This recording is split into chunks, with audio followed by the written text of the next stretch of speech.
তাকবীর নারায়ে তাকবীর নারায়ে তাকবীর আল্লাহু আকবার। জামাতের কর্মীরা সারা পৃথিবীতে কালেমার দাওয়াত দিয়েই যাবে। জামাতের কর্মীরা সারা পৃথিবীতে কালেমার দাওয়াত দিয়েই যাবে। কোরআনের আলোকে সমাজ বিনির্মাণ, কোরআনের আলোকে সমাজ বিনির্মাণ, হাজার জুলুম বাধা উতরে যাবে।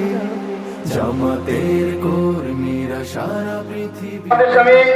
ভোলা জেলা কর্তৃক আয়োজিত আজকে বিশাল কর্মী সম্মেলনের সংগ্রামী সভাপতি ভোলা জেলার আমির জনাব মাস্টার জাকির হোসেন। এরা যদি আমরা কাজে লাগাতে পারি তাহলে আমাদের জন্য সামনের দিনগুলোতে আল্লাহ রাব্বুল আলামিন ইসলামের পক্ষে কাজ করার আরো বেশি পরিমাণের উপর পরিবেশ তৈরি করে দেবেন।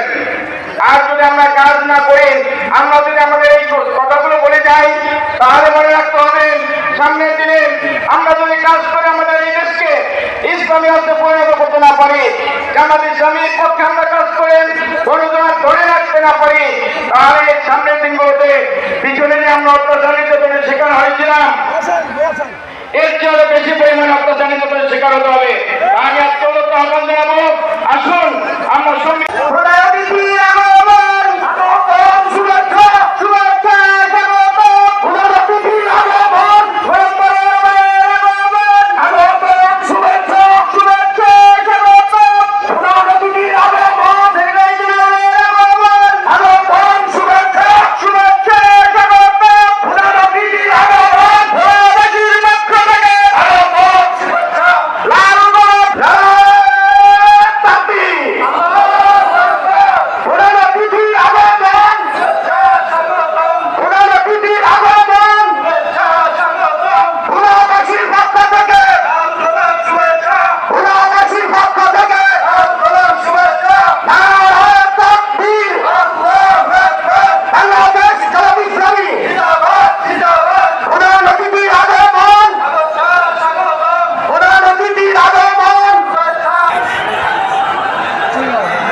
সম্মানিত প্রধান অতিথিকে ভোলাবাসীর পক্ষ থেকে ফুল দিয়ে অভিনন্দন জানাচ্ছেন ভোলা জেলার সংগ্রামী আমির জনাব মাস্টার জাকির হোসেন। জনাব মাস্টার জাকির হোসেনকে আমাদের সম্মানিত প্রধান অতিথিকে ফুল দিয়ে বরণ করে নেওয়ার জন্য ভোলাবাসীর পক্ষ থেকে সবিনয় অনুরোধ করছি।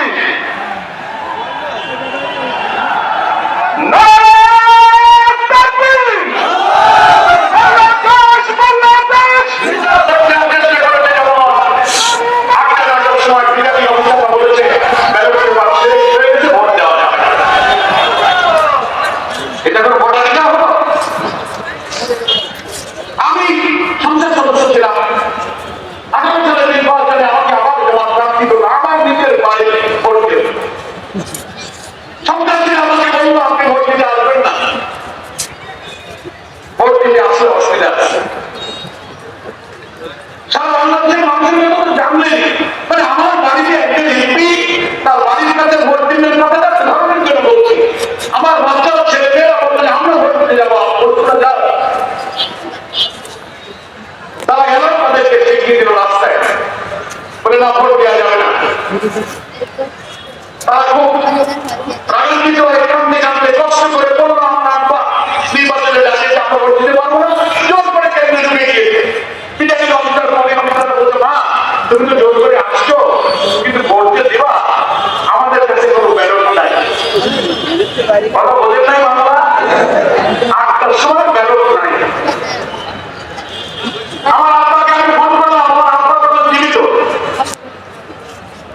তুমি একটু দেখো সেনাবাহিনীর অফিসারকে আমার আব্বাকে বললেন যে চাচা কিচ্ছু আপনাদের বলার নাই, আল্লাহকে বলে, বলে আল্লাহকে বলে এই ছিল ১৪-১৮-২৪-এর ভোটাধিকার।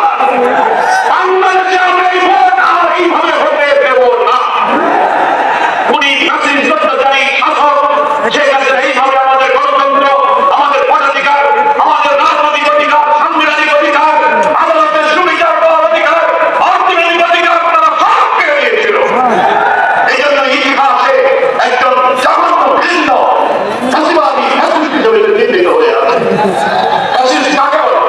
অ্যাসিস্ট হচ্ছে কর্তৃত্ববান স্বৈর শাসক যার কথা যে শুনবে না সে যা বলবে তার একটা ইচ্ছাতেই বেশি করবে তাহলে শেখ হাসিনা চুপ করে যাবে সারা দেশ তার আন্দোলনে অগ্নিদান হয়ে এই ফ্যাসিবাদের আন্দোলনে রাজনৈতিক দলের অনেক অবদান ছিল কিন্তু আমরা রাজনীতিবিদরা তিনটা নির্বাচন সুস্থ করতে পারিনি কখনো বিভোগ দিয়েছে কখনো টাকাটা বিভাগ হয়েছে কখনো মামলা হয়েছে কিন্তু